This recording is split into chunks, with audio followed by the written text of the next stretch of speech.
రాష్ట్రాన్ని అధోగతి పాలు చేసేటటువంటి చర్యలకు ఈ రేవంత్ రెడ్డి ప్రభుత్వం ఈ 400 రోజుల పాలనలో అనేక రకాలైనటువంటి తుగ్లక్ చర్యలతోని ఇవాళ రాష్ట్రాన్ని దివాలా తీసింది, రాష్ట్ర ప్రజల్ని గోసబెట్టింది, రాష్ట్రం యొక్క పరువు గంగలో కలిపింది.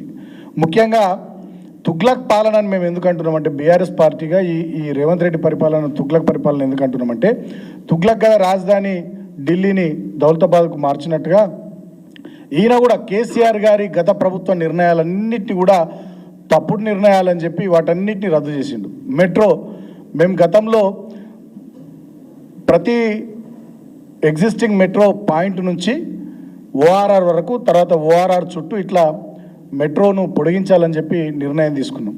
ఈయన వచ్చిన తర్వాత ఆ నిర్ణయాలన్నింటినీ క్యాబినెట్ నిర్ణయాలు రద్దు చేసిండు. ఫస్ట్.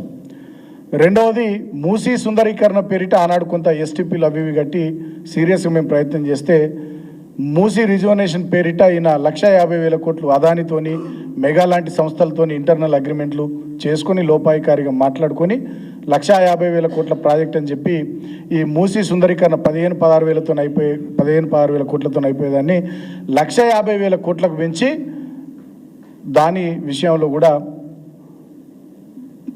ఇంకో తప్పు చేసిండు. అదేవిధంగా గతంలో ఫార్మాసిటీ ముచ్చర్ల దగ్గర వేలాది ఎకరాలు అప్పటి ప్రభుత్వం సేకరిస్తే గతంలో మా కేసీఆర్ గారు చైనాకు పోయి వచ్చి చైనాలో ఏ స్థాయిలోనైతే ఫార్మాసిటీల నిర్మాణం జరిగిందో ఆ స్థాయిలో హైదరాబాద్ భవిష్యత్తులో ఇప్పటికే పెద్ద ఎత్తున ఇక్కడ జినోమ్ వ్యాలీ ఉంది.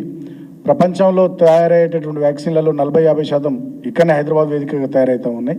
ఫార్మా హబ్గా హైదరాబాద్ను తీర్చిదిద్దాలని వారు నిర్ణయం తీసుకొని ఫార్మాసిటీని అక్కడ ఏర్పాటు చేస్తే దాన్ని కూడా 4th ఎస్టేట్ సిటీ అని చెప్పి వాళ్ళ 4 బ్రదర్స్ కోసం దాన్ని మార్చేసే ఇంకో ప్రయత్నం చేసి గతంలో కేసీఆర్ గారు నేను ఆనాడు పెద్దపల్లి పార్లమెంట్ సభ్యుడిగా ఎంపీ ఉన్నప్పుడు అధికారం వచ్చిన కొత్తలోనే ఓఆర్ఆర్కు అవతలగా RRR రావాల్సినటువంటి అవసరం ఉంది.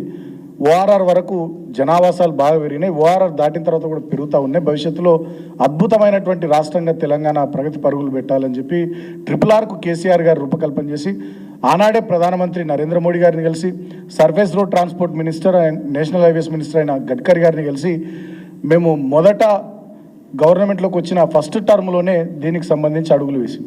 సో అది టెండర్ స్టేజ్కి వచ్చింది. వీళ్ళు అధికారంలోకి వచ్చిన తర్వాత దాన్ని కూడా పక్కకు పెట్టి సంవత్సర కాలం దాని విషయంలో కాలయాపన చేసి మళ్ళీ ఇప్పుడు దాన్ని ఏదో టెండర్లు పిలిచేటటువంటి ప్రయత్నం చేస్తూ ఉన్నారు.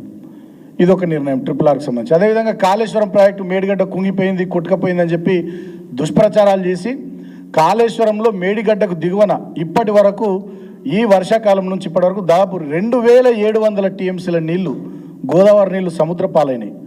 అక్కడి నుంచి నీళ్లు లిఫ్ట్ చేయక తెలంగాణలో చెరువులు నింపక వాళ్ళ తెలంగాణ రైతుల పొట్టగొట్టి తెలంగాణలో పంటలు ఎండబెట్టి ఇంకొక తుగ్లక్ చర్య ఈయన రేవంత్ రెడ్డి చేసిండు.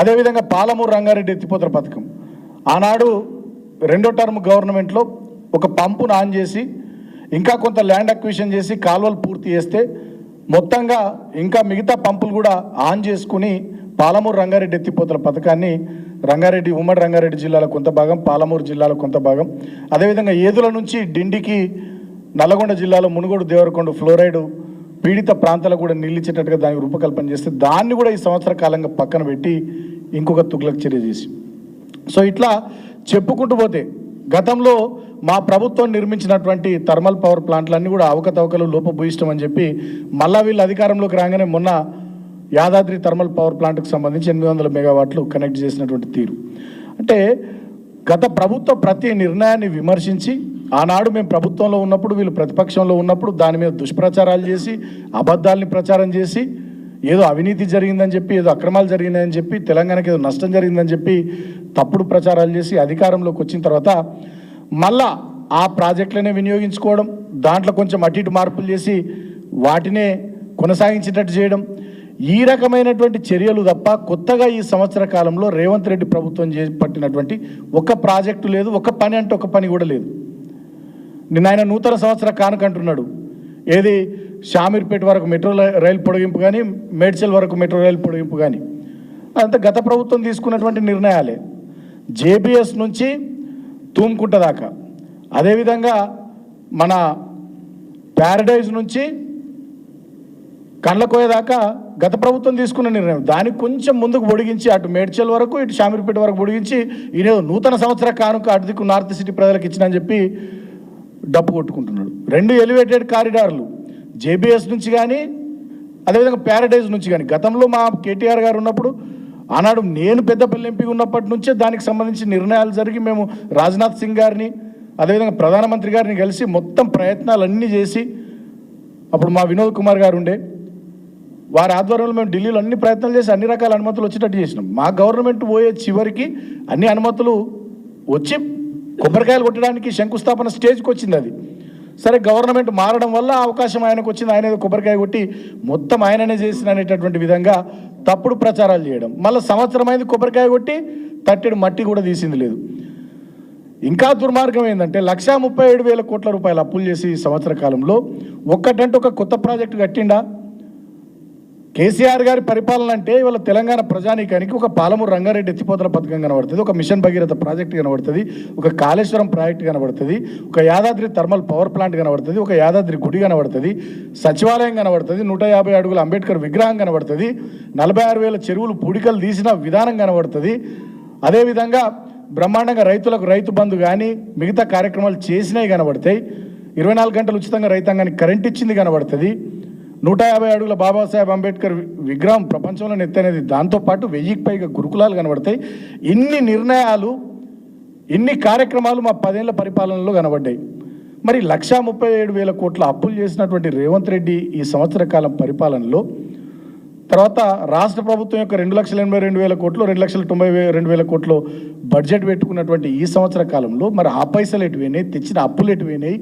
వీటన్నిటి ఫలితంగా మరి మీరు చెప్పిన గృహజ్యోతి 200 యూనిట్లు రాలే, మీరు చెప్పిన 4,000 పెన్షన్ రాలే, మీరు చెప్పిన 15,000 రైతు భరోసా రాలే, మీరు చెప్పిన ప్రతి మహిళకు 2,500 రాలే, మీరు చెప్పిన ప్రతి 18 ఏళ్ళు నిండిన అమ్మాయికి స్కూటీ రాలే, ప్రతి విద్యార్థికి విద్యా భరోసా కార్డు 5 లక్షలది రాలే, మీరు చెప్పిన ప్రతి పేదవాడికి 5 లక్షల ఇందిరమ్మ ఇల్లు రాలే. మళ్ళీ మా ఇండ్లకే 3 రంగులతో, నేను పెయింటర్ కాబట్టి పెయింట్లు వేసుడు బాగా అలవాటు కాబట్టి 3 రంగుల పెయింట్లు వేపిస్తూ ఉన్నాడు. మేము కట్టిన కేసీఆర్ ఇండ్లకే ఇందిరమ్మ ఇళ్ళ పేరిట 3 రంగుల పెయింట్లు వేపిస్తా ఉన్నాడు. నీ 1,37,000 కోట్ల అప్పుతోని నువ్వు చేసిన ఒక మంచి పని ఏంది, చేసిన ఒక ప్రాజెక్ట్ ఏంది? ఇవాళ తెలంగాణ ప్రజలకు ఏం కనబడుతుంది ఈ సంవత్సరంలో అంటే లగచర్లలో లంబాడ బిడ్డల మీద అర్ధరాత్రి పోలీసుల దాడులు కనబడతా ఉన్నాయి.